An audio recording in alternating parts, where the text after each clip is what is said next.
Nós vamos falar agora sobre a reunião do Eduardo Bolsonaro e do Paulo Figueiredo com o Scott Bessent. Olha só que coisa bacana, os dois estiveram lá, publicaram essa foto aqui, ainda mandou na legenda. Foi no dia que o encontro do Haddad foi cancelado, eles estavam lá conversando com o Bessent. Mas o pior não é isso, meu amigo. Eu, se fosse o André Esteves, estaria muito preocupado. Porque em reunião com o Bessent, Eduardo Bolsonaro relata descumprimento da Lei Magnitsky por bancos brasileiros. Meu amigo, uma hora isso ia acontecer. Essa notícia foi sugerida por Xandão Potter e o Enigma da Toga, advogado do Adélio na Magnitsky e várias outras pessoas. Obrigado aí ao pessoal que sugeriu notícias lá no nosso site, no visãolibertaria.com. E obrigado a você que está assistindo o nosso vídeo. Se você gosta do nosso conteúdo, por favor, deixe o seu like e se inscreva aqui no canal, né? Pois bem, olha só que coisa, no dia, você lembra que há uns dias atrás, na quarta-feira passada, o Haddad teria um encontro com o Scott Bessent, né, que é o secretário do Tesouro, é o ministro da Economia deles lá nos Estados Unidos, o equivalente à posição do Haddad aqui no Brasil, né? E seria um encontro virtual à distância em que eles iriam discutir a questão das tarifas e coisa e tal, né? E o Haddad publicou, chegou a ser reportagem no jornal, dizendo que não, que o governo Lula aposta na reunião do Haddad com o Scott Bessent para abrir um caminho de negociação e não sei o que lá. E aí, depois dessa animação toda, veio a notícia de que o Scott Bessent desmarcou a reunião com o Haddad, né? E aí, e agora a gente ficou sabendo, Eduardo Bolsonaro publicou essa foto aqui, ó, o Eduardo, Paulo Figueiredo e o Scott Bessent, e que tiveram uma reunião, e segundo ele disse, foi no dia que o Haddad teve o encontro cancelado, para você entender como é que é a diferença, né? Quem que efetivamente representa o Brasil no exterior? São os Bolsonaro, é isso aí, não tem outra coisa não. O Lula pode ter sido eleito presidente aqui por esse esquema lá do TSE meio maluco de botar o dedão na balança, de permitir propaganda só para um lado, proibir propaganda do outro lado, tudo que a direita faz é golpe, não sei o que lá, é proibido, não pode, não sei o que lá, a esquerda faz os maiores absurdos, não sei o que lá. Enfim, conseguiram botar o Lula sentado na cadeira de presidência, é verdade, mas isso não quer dizer que ele seja de verdade. Quem representa o Brasil lá fora continua sendo Bolsonaro. Aqui, o deputado Eduardo Bolsonaro do PL publicou foto nessa sexta-feira ao lado do secretário de Tesouro dos Estados Unidos, Scott Bessent. De acordo com o Eduardo, os dois estiveram juntos na última quarta, em uma reunião a portas fechadas. O encontro deles teria ocorrido no mesmo dia, e de acordo com o ministro da Fazenda, Fernando Haddad correria a reunião com o Bessent. Oficialmente, o secretário americano alegou falta de agenda para o Haddad. Pronto, tá, explica, tá vendo como é que ele é honesto? Ele foi honesto, ele tinha uma reunião com o Eduardo Bolsonaro e com o Paulo Figueiredo, não tinha tempo para atender o Zé Mané lá da Terceira República das Bananas que tem lá do pessoal que se acha presidente do Brasil, porra. Aqui, ó, na conversa entre o ministro da Fazenda Bessent, esperava que ambos tratassem, entre outros temas, do tarifaço imposto pelo governo dos Estados Unidos aos produtos brasileiros. A militância antidiplomática dessas forças de extrema-direita que atuam na Casa Branca. Não, meu amigo, vocês conseguiram o que vocês queriam, deram um golpe aqui no Brasil, conseguiram tirar o descondenado da cadeia e botar ele sentado lá na cadeira da presidência. Até hoje eu não consigo entender como que isso funcionou, mas enfim, é o que está acontecendo. Agora, querer legitimidade ainda por cima desse governo é querer demais, meu amigo, não tem legitimidade nenhuma, né?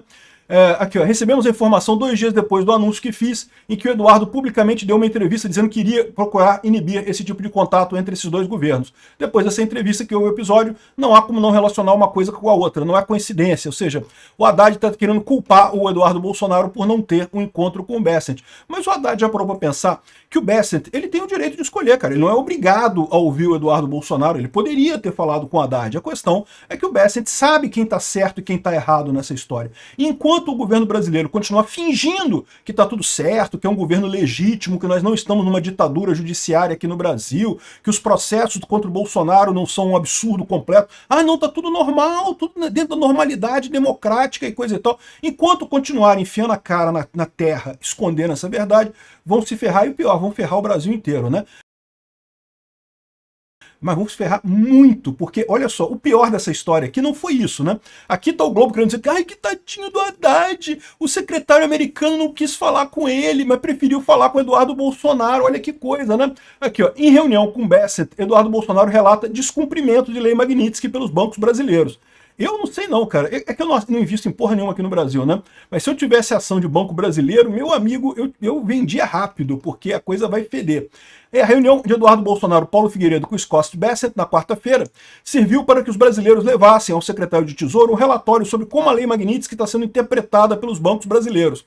De acordo com Figueiredo, o material entregue a Bessent incluía reportagens publicadas na imprensa brasileira sobre a aplicação da lei, no caso do ministro Alexandre de Moraes. Ou seja, aquelas reportagens que diziam que não, que os bancos entenderam que é só coisa em dólar que não pode, que ele pode usar a conta em real e coisa e tal, só não pode usar as contas em dólar, só não pode fazer transferência em dólar, cartão internacional, essa coisa. Se for aqui no Brasil mesmo, cartão de débito, que não tem problema não precisa cancelar a conta dele não, né?